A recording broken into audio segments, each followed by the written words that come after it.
Where do you see indexed annuities going? John, are we going to have the crypto indexed annuity soon?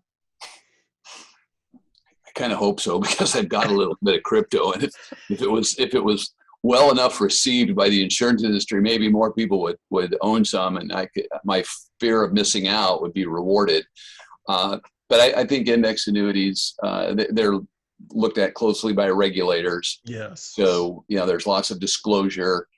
There's lots of innovation. What we're seeing now is in the registered sector, where now companies are willing to expand the range of expectation. Like, hey, instead of giving you a 5 cap and a full return, we'll give you a 10 cap if you'll eat the first 10% loss, right? And it's not that those haven't been around for a while, but it feels like the range of expectation is broadening.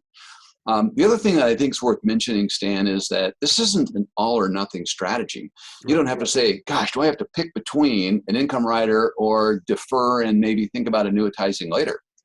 You can ladder that concept too and put half your money in something with a rider that covers base level forever, and then make a decision on what to do with the other piece. So people, I think, sometimes think that, I got to choose between the two.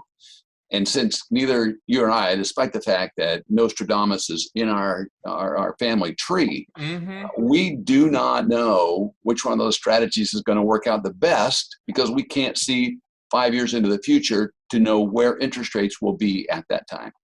So I personally have 3 annuities, one of them using the defer and annuitize maybe at someday in the future, and then I have a product with an income rider on it.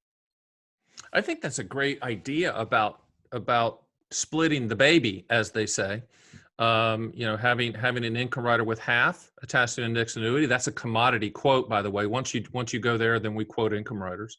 And then having the strategy for accumulation, and then maybe annuitizing it at the back end. What people also need to understand, when you choose the defer to SPIA, and you get to the end and you say, you know what, Stan, the Annuity Man, we have decided we want income from this indexed annuity that doesn't have a rider. We're going to, by law, you have to do this. We're going to have an annuitization quote from the carrier it's currently with, that index annuity carrier, if they offer that.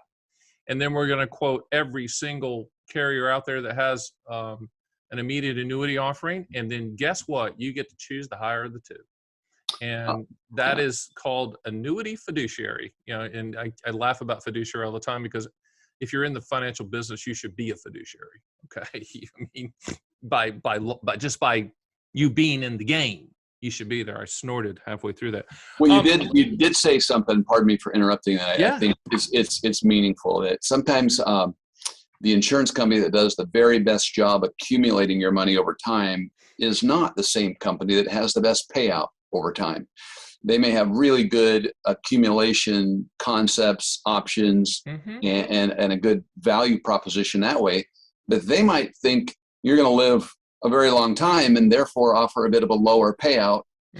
Whereas another company is like, we think people are not, their life expectancies haven't improved over time. So yeah, you've got to look around, and of course then own an insurance policy that has a finite number of penalty years, so that you can end that and look without any kind of fee issues.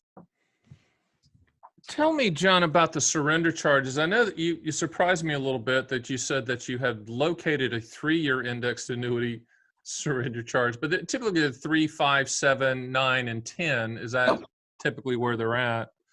But I would assume that the 3-year MIGA is going to be really competitive with that as well from a guarantee standpoint. Again, this is a yield curve issue, and the yield curve, right? That's you start down here at the very bottom with a money market return, Fed funds rate under 1%, and you work your way up to 5, 10, 20 beyond.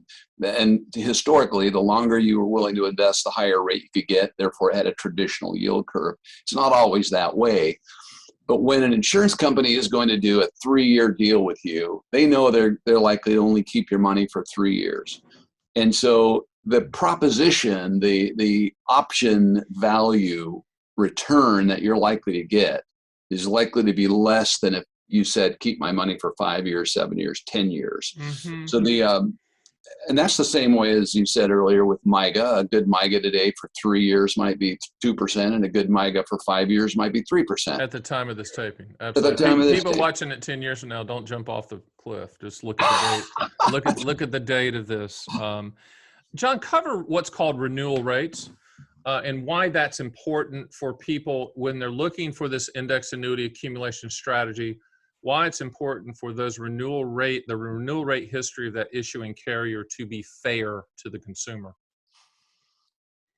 Boy, there are so many different thoughts I have about that, but I'll start with this, that, an insurance company, in order to get you to send your initial deposit to them, it's got to be competitive with their peer group. So as of the time of this taping, if you wanted to buy a 5-year multi-year guarantee annuity, 3% is a very, very competitive number. And with most companies, less than that. Now, the 5 years goes by, and let's just say interest rates stayed exactly the same in the economy. Most advisors, and I'd say most consumers, would hope that the insurance company would simply give them another term of renew the interest rate at 3%. But remember, the reason the insurance company was able to renew or offer that 3% for 5 years is that they put a penalty on your policy that they're going to charge you to leave early for the next 5 years. When the 5 years comes up, and if your money's fully liquid, they can't invest your money for a new 5-year term. They got to keep it liquid in what today would be a really low interest rate environment. So typically on policy renewal, insurance companies reduce interest rates for renewal. Now, it could be an economic issue, or it could be, which is also an economic issue, a profitability issue to the insurance company. Right. So as you do, and as we do, when the annuity reaches the end of its surrender charge period, we want the insurance company to have some level of integrity in their renewal. And if they don't offer that, then we have you use the word fiduciary, an obligation to the client to go out and say, hey, you're renewing at 1% here with this good company, and yep, your money's liquid, but you could get another 3% for 5 years, and let the consumer make a choice. And that same thing holds true with index options as well. Companies have to go out into the market and buy these options every year, 2 years, 3 years, whatever it is. Interest rates impact the price, and the volatility of the equity index impacts the price. So there are some moving parts in these products. Hey, Stan the Annuity Man here. Did you like that little taste of my podcast, Fun with Annuities? Hey, if you want to see the full version, click the link and watch the whole darn thing. Remember, Fun with Annuities. Living the reality, not the dream.